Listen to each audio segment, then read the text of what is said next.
tous, sur cette vidéo, on va essayer de présenter et corriger un exercice modèle sur l'équilibre d'un marché en situation de concurrence pure et parfaite, qui décrit le passage de l'équilibre de courte période à celui de longue période.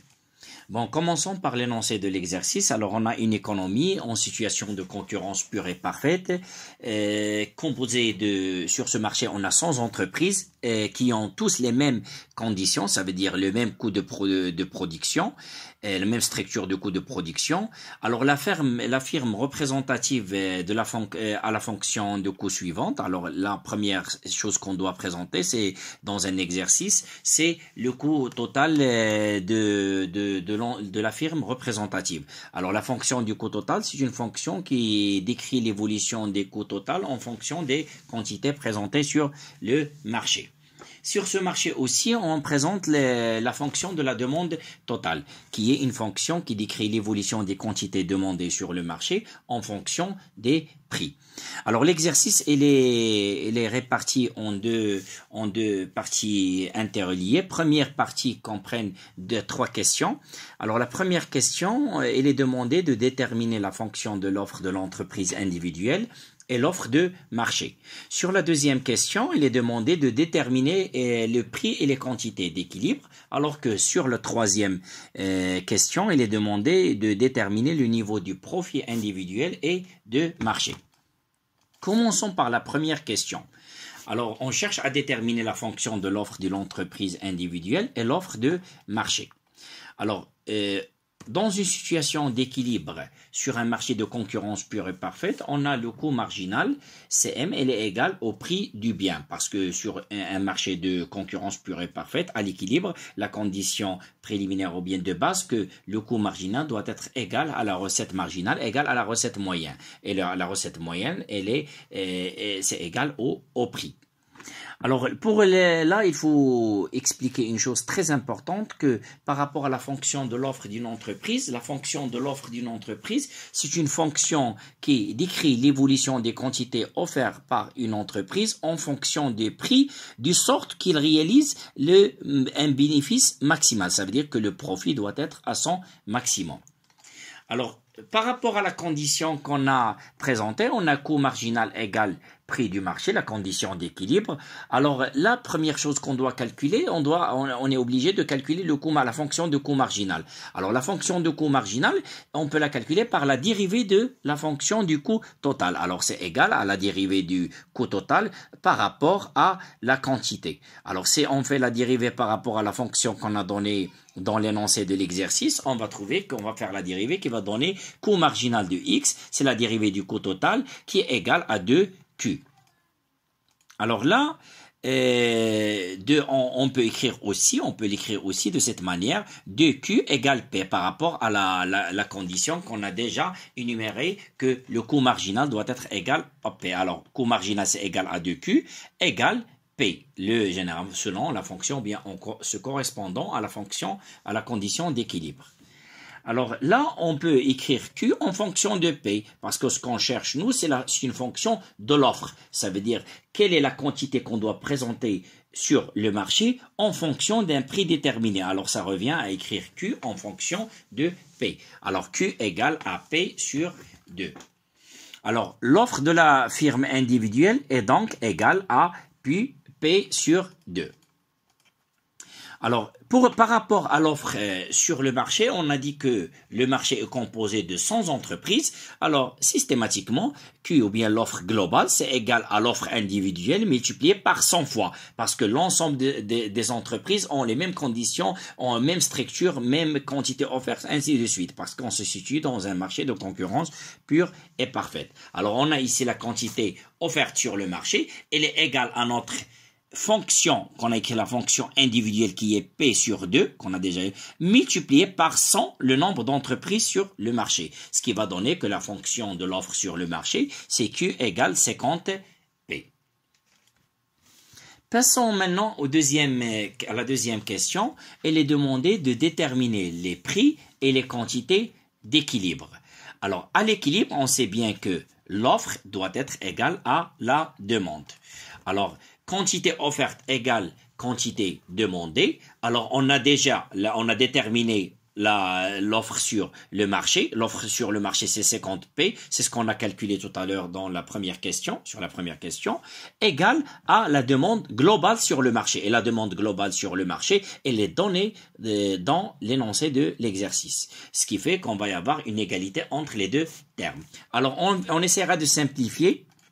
Alors, si on simplifie, on va trouver que P égale, par calcul simple, c'est P égale 13,33. Alors, ce prix-là, c'est le prix d'équilibre sur le marché. Alors, pour ce prix, on doit maintenant déterminer quelles sont les quantités d'équilibre. Alors, pour déterminer la quantité d'équilibre, c'est un travail qui est simple, puisqu'on doit prendre la fonction de l'offre ou bien la fonction de la demande, et on va remplacer P par sa valeur qui est 13,33 et on peut trouver la quantité offerte et qui est en même temps la quantité demandée puisqu'on est en situation d'équilibre. Alors offre, si on fait le calcul, on va trouver que l'offre égale la demande égale 666,66. Passons maintenant à la troisième question. Il est demandé de déterminer le niveau du profit individuel et de marché. Alors, chaque firme, généralement, offre à court terme P sur 2. Ça, on l'a déjà calculé auparavant lorsqu'on a déterminé la fonction de l'offre de chaque firme ou bien la fonction de l'offre individuelle. Alors, la fonction de l'offre individuelle, comme nous l'avons déjà exprimé, c'était Q égale P sur 2. Alors là, ce que je vais faire, je vais remplacer P par sa valeur qui est 6,66. C'est le prix de marché. Parce que sur un marché de concurrence pure et parfaite, l'entreprise, il subit le prix. Il ne peut pas le modifier. Alors généralement, il doit s'aligner au prix du marché. Alors on a ici l'offre individuelle de l'entreprise, c'est P sur 2, c'est 6,66. Ça veut dire que chaque entreprise sur ce marché-là doit présenter une offre de 6,66 sur ce marché. Par rapport, pour calculer le profit de chaque entreprise, c'est tout simplement la quantité vendue multipliée par le prix du marché. Alors, on aura ces 6,66 multiplié par 13,33. Alors, c'est la quantité offerte par l'entreprise multipliée par le prix de marché. Alors, qui va donner, généralement, on va vers 6,66 multiplié par 13,33 moins 40 moins 6,66. Alors, c'est les recettes de l'entreprise moins les coûts de l'entreprise. Alors, le premier terme, 6,66 multiplié par 13,33, ce sont les recettes de l'entreprise qui découlent d'une vente de 6,66 de produits sur le marché au prix de 13,33.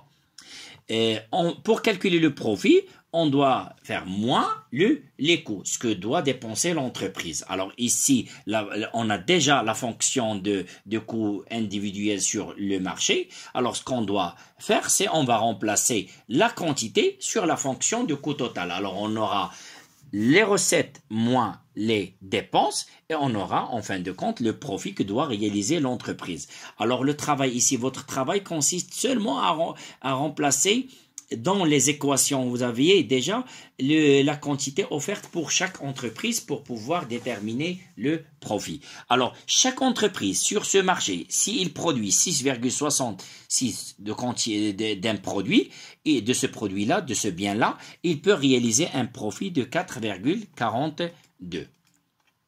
Alors maintenant, si j'aimerais calculer le profit total sur le marché, ou bien le profit global. Alors le profit global, c'est le profit réalisé par chaque entreprise multiplié par le nombre d'entreprises sur le marché. Et sur notre marché, on a 100 entreprises, alors on aura profit individuel multiplié par 100, ce qui va donner 442. Passons maintenant à la deuxième partie de notre exercice. Il est demandé de déterminer l'équilibre du producteur en longue période. Alors, en longue période, on va se projeter dans la situation où il y aura de nouvelles entrées d'autres entreprises sur le marché. Alors, en longue période, il y a un changement de raisonnement et un déplacement de l'équilibre, bien sûr. Alors, en longue période, il y aura une application de la d'une hypothèse du marché de concurrence pure et parfaite qui est l'information parfaite. Alors, les entreprises qui sont à l'extérieur du marché auront une information parfaite par rapport à ce qui se passe dans ce marché-là. Alors, puisqu'il y a un profit à partager par les entreprises à l'intérieur, les entreprises ou bien les firmes qui sont à l'extérieur vont essayer d'entrer sur ce marché-là, ou bien vont entrer sur ce marché-là pour chercher à capter une partie de ce profit. Alors, l'entrée des entreprises va augmenter l'offre sur le marché, ce qui va diminuer les prix par rapport aux mécanismes, bien sûr, par application des mécanismes de rééquilibrage automatique du marché. Alors, un retour à l'équilibre par les prix. Et puis, une diminution des prix va engendrer une diminution des profits, mais là, les firmes vont continuer à entrer sur le marché jusqu'à ce que le profit arrive à son niveau le plus bas. Ça veut dire un profit qui est égal à 0. Et il y aura, dans ce sens-là, un déplacement de l'équilibre, puisque le profit égale 0, ça correspond à une égalité entre le prix de marché et le minimum du coût moyen. Ça veut dire que le prix de marché va diminuer jusqu'à ce qu'il arrive au minimum du coût moyen, au seuil de rentabilité. Alors, au seuil de rentabilité, le profit devient 0. Alors, déterminer l'équilibre du producteur en longue période revient à déterminer le point de l'intersection entre le prix de marché et le minimum du coût moyen. C'est le point ici R.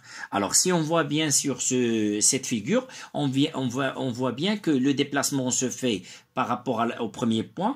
L'équilibre va se déplacer du premier point vers le point R. Et le point R, c'est l'intersection entre le coût marginal, ou bien la fonction de l'offre, et le minimum de coût moyen.